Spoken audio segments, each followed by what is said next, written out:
Okay, so I'll talk about mining and then consensus. I can actually split it, but I want to talk about the two together. So what is basically mining?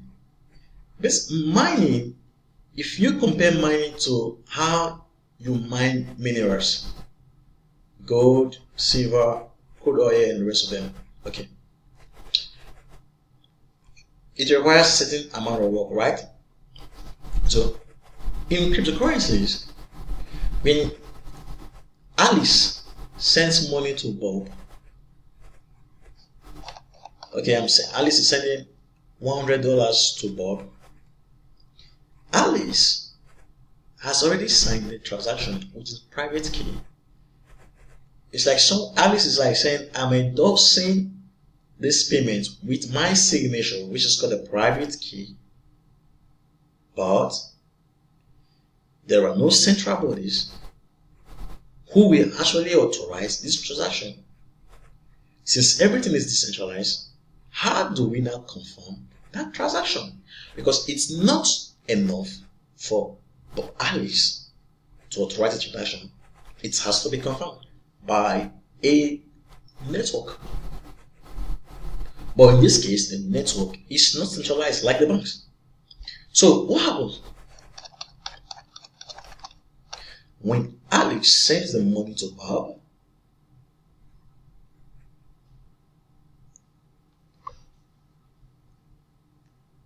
that transaction,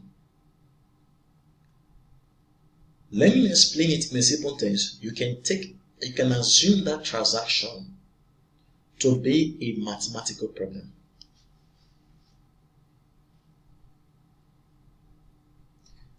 Okay. The first thing that happens is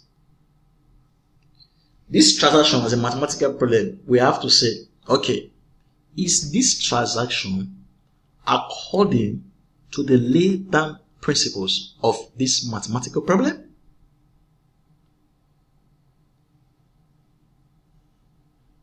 It's like you're trying to solve a quadratic equation or a second degree function. So you're saying, is this actually a second degree function? So when Alice sends money to Bob, cryptocurrencies to Bob, the first thing is we're trying to validate if it is actually a cryptocurrency. We're trying to actually validate.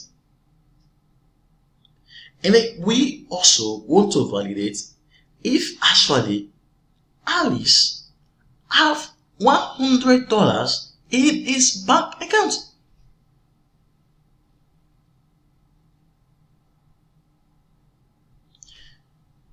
And they want to validate other stuffs.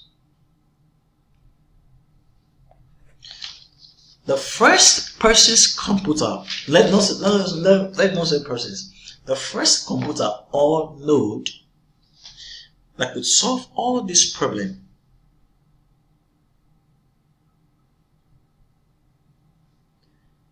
gets rewarded in some certain form.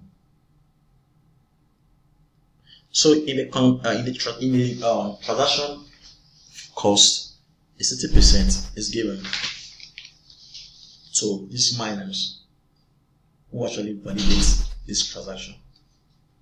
Now you'll be asking, okay, since mining is a way of actually validating transaction, well, what is the use of consensus?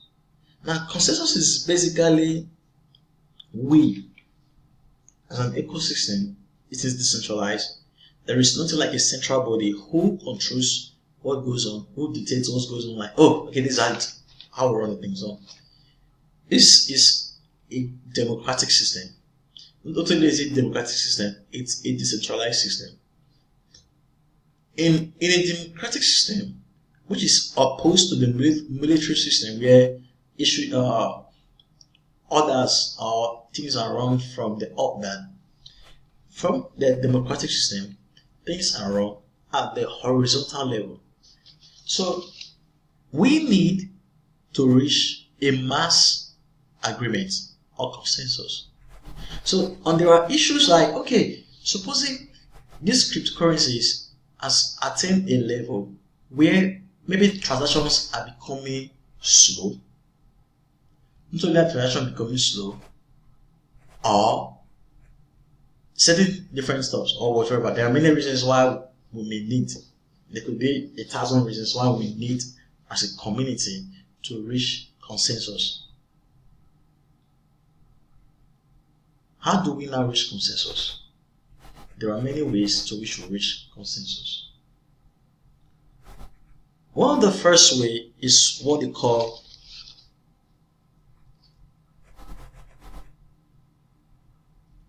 POW, a proof of work. So we have to reach a consensus and say, this money that Alice actually sent,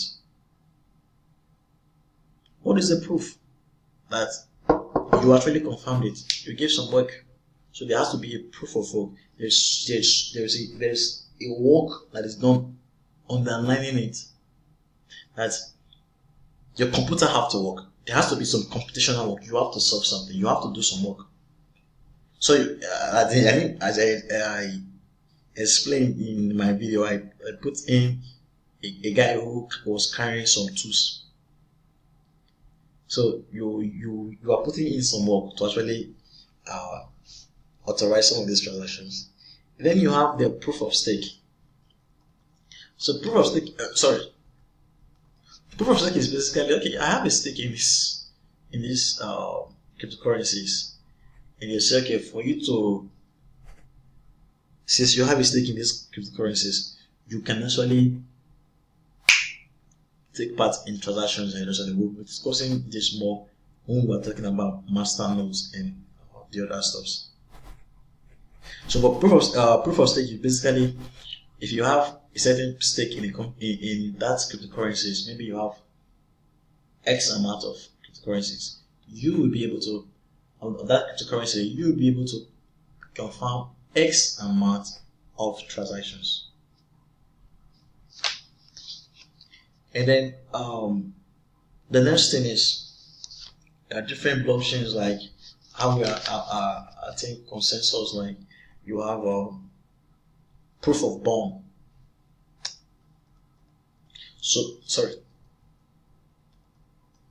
Proof of bond, basically you are sending certain amount of cryptocurrencies to an irredeemable wallet for certain reasons. Maybe you just want, and when I mean irredeemable wallet, no, you or any other person cannot get access to it. That's one of the features of cryptocurrencies. There is something like irreversible. If you send money out, if that entity cannot send the money, it's gone. So proof of bond, you can send money, and it's like basically you are throwing gold in the middle of an ocean. It's going to sink down, or a precious stone. It's going to sink down to the ocean bed, and it has no use to anybody. That is what proof of bond is.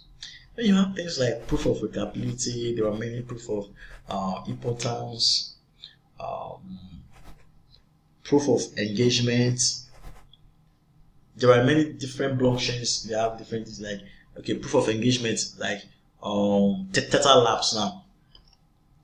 They are trying to offer kind of service that is similar to YouTube. So they say, okay, YouTube is offering a kind of service to people, and YouTube is not paying. Okay, why don't we do this stuff? And then, okay, we're paying people to be watching the videos, and how people will not be able to counterfeit this stuff. So there's what we call the proof of engagement. So how long do we able to engage with that particular item, maybe software or movie or music? It's being recorded because there are timestamps. Okay, this movie was 50 minutes. He was able to engage with this movie for just 30 minutes, and this is the rate for engaging for 30 minutes. So there are many things, and then there are other proofs, like there are other things like other blockchains like Comet, community network, that's what tenants use. Then you have things like the Tangle that uses things like Tangle basically is what IOTA use. If you've not seen IOTA cryptocurrency, let me get it original.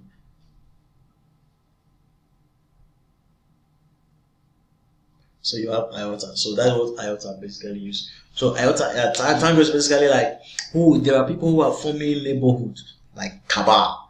Okay, this is our clique. This is how we do things, and we are living the entire system, and we are like having subsystem, and each community. This is how we govern. These are the rules of our community. That's how Tango is, and it's very, very effective in some cases. But all of them have their own drawbacks. They have their own problems, and they have their own cons. And then you want to talk. There's what we call the Hashgraph. The Hashgraph is a new system, and it's a very, very exciting concept, of which they're talking about gossip. Okay, what happens is for us to achieve consistency in the system, there have to be some certain form of gossip, and we have to check the validity of the gossip. We have to check for how long has the gossip been, and it's a very, very different topic where I say that we will not be able to explain now. But this, if you understand all these basic steps on how mining works, how people are able to confirm this transaction, solve mathematical problem, and get rewarded. If you just need to understand the basics, and you'll be very, very good to know how it goes. The space is big. There are even people who you could pay for a course to learn the language of the space, just like the internet came, and you have things like JavaScript, so you can design software. JavaScript, you can design websites. You have HTML, you have CSS, cascading style sheet, and you have many stuffs. You can naturally learn and know the basics. If you're interested, you can go further and learn everything. You could become a blockchain chic that goes beyond just the basics, and you can maybe write smart contracts. Not to really write smart contract. You can design, even bring your own blockchain, or invent something that's even better than what we have today. So, but it all starts from a process. So guys, if this video has been very, very important, you can share this video with your friends, and we'll continue in the lectures in the next video. Have a good day.